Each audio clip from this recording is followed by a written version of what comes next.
Jean-François Serre, vous portez un dispositif qu'on connaît assez peu, je crois, le service civique solidarité senior. Déjà, est-ce que vous pouvez commencer par nous le présenter, pour ceux qui ne seraient pas tout à fait à la page sur ce dont il s'agit?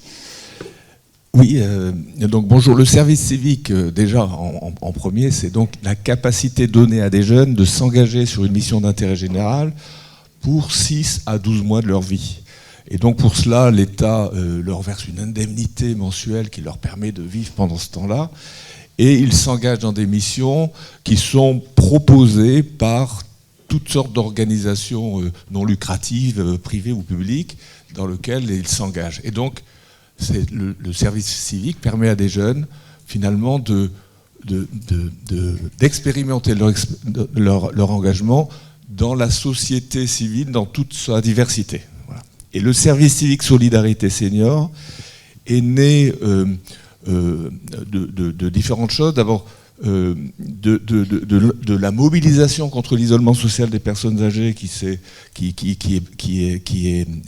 a émané en fait du drame de la canicule par cette prise de conscience de l'impact de l'isolement social sur le risque que prenaient des personnes âgées dans leur vie. Et puis, grâce j'allais dire au financement du programme communautaire des groupes de protection sociale et GERCARCO, on a pu créer une mobilisation permettant de promouvoir l'accueil de jeunes volontaires service civique dans l'ensemble du secteur médico-social, notamment du champ de l'âge, que ce soit des EHPAD, des résidences sociales, ou que ce soit des résidences seniors, ou bien que ce soit à domicile. Et donc de faire connaître la capacité d'accueillir des jeunes dans ce secteur-là, puis d'accompagner ces jeunes, de créer une mobilisation de tous ceux qui en fait accueillent ces jeunes pour constituer des éléments plus communs et permettant de garantir la qualité quelque part de l'accompagnement de ces jeunes dans leur mission, notamment par un socle qualité, des formations communes, des capacités d'animer ces jeunes en réseau sur les territoires. Voilà. Donc voilà le service civique solidarité senior. Donc il est né il y a à peu près 3 ou 4 ans, je crois.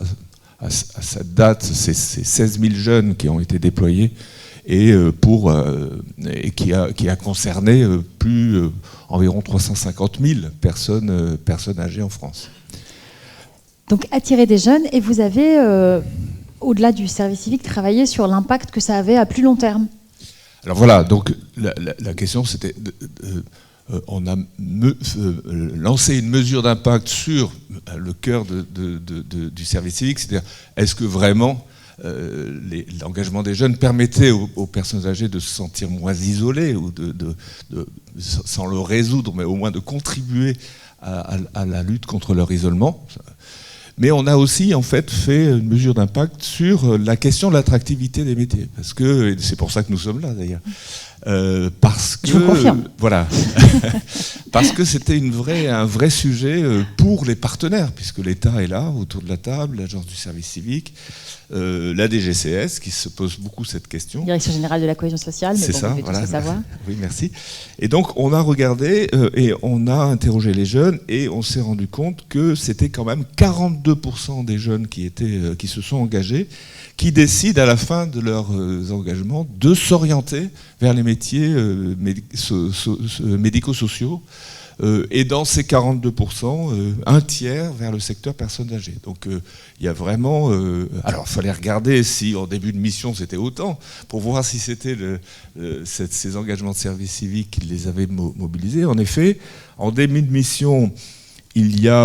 alors sur la connaissance sur la connaissance des métiers, en début de mission, c'est 27% des jeunes qui affirment connaître les métiers médico-sociaux et du grand âge.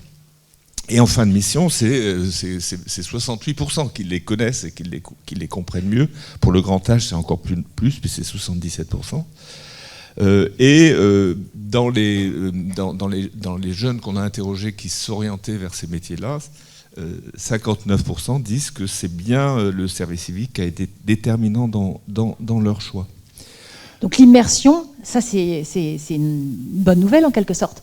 L'immersion aide à favoriser l'attractivité. Alors voilà. Alors, qu'est-ce qu'on peut en conclure? Bon, j'ai quelques chiffres de plus, mais je ne crois pas que ça nous apprendrait peut-être davantage, puisqu'il y a aussi des chiffres sur le changement de regard. Mais quand même, je les donnerai. Cette immersion, pourquoi? On parle de l'attractivité des métiers du soin. Effectivement, mais il y a quand même la question de l'attractivité du soin, avant de l'attractivité des métiers du soin. Et de fait, il nous semble que l'expérience du service civique, avec ses mesures d'impact, rejoint l'expérience du bénévolat d'une façon plus générale, que je connais aussi par ailleurs, qui montre qu'effectivement, lorsque on s'engage, c'est-à-dire qu'on a une expérience humaine du soin, ou de la relation à ceux qui ont besoin de soins, tout d'un coup, le soin prend tout à fait une autre représentation. Moi, je me souviens de bénévoles, enfin de candidats au bénévolat qui avaient une représentation extrêmement négative des EHPAD et des professionnels en EHPAD qui étaient tous des personnes à moitié maltraitantes dans son esprit, et qui, une fois qu'elle s'est engagée pour rencontrer des personnes âgées en EHPAD pour lutter contre l'isolement en tant que bénévole, a découvert ce milieu, et a découvert à la fois que les personnes âgées en EHPAD n'étaient pas simplement des personnes en perte d'autonomie, mais des personnes avec lesquelles la rencontre a eu lieu, et donc toute l'humanité du soin a été perçue de façon forte, et d'autre part que les professionnels étaient, pour la très grande majorité, des personnes aussi qui faisaient le mieux qu'ils pouvaient dans des conditions difficiles. Et ces bénévoles sont devenus du coup les premiers défenseurs en fait des professionnels en EHPAD. Donc je crois quand même il y a quelque chose, enfin moi sur lequel il faudrait peut-être réfléchir, c'est que effectivement, l'efficacité, et Nathalie disait tout à l'heure, du soin et l'excellence du soin vient d'une objectivation du soin et d'une compétence objectivée du métier.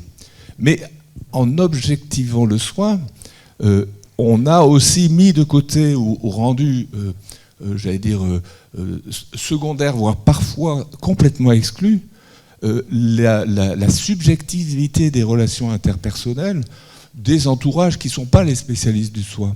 Or, le soin, c'est l'ensemble. C'est-à-dire, c'est à la fois les métiers du soin, les professionnels du soin, mais c'est aussi, en fait, les relations intersubjectives dont les personnes bénéficient avec des personnes qui ne sont pas du métier du soin. Et le soin, c'est cet ensemble-là. Et moi, je crois qu'on souffre beaucoup, en fait, d'une sorte de représentation, d'une séparation du soin. Et pour beaucoup de citoyens, tout à l'heure, j'entendais que, à la fois, enfin, le directeur de l'ARS et vous-même, enfin, disiez ce risque de perdre les concitoyens vis-à-vis du système de soins, parce que les citoyens considèrent le soin comme un système qui leur est extérieur. En vérité, le soin nous concerne tous, sauf que on l'expérimente. On l'expérimente, oui, il y a des mots méchants comme ça. Et donc, le service civique, comme le bénévolat, est un élément absolument essentiel, à mon avis, de la transformation des choses, dans la mesure où, en fin de compte, tout d'un coup, si on avait un système de soins qui facilitait, lorsqu'il y a une prise en charge d'une personne très fragile, la présence des entourages et l'accueil des entourages comme véritablement des partenaires du soin, je pense que la représentation des systèmes de soins changerait de façon extrêmement importante, notamment la façon dont les citoyens défendraient leur système de soins, parce que ça serait leur système de soins. Donc il faut tous qu'on s'en approche, quel que soit l'âge, pour favoriser cette réadhésion aux soins et pourquoi pas l'attractivité aussi d'un point de vue professionnel.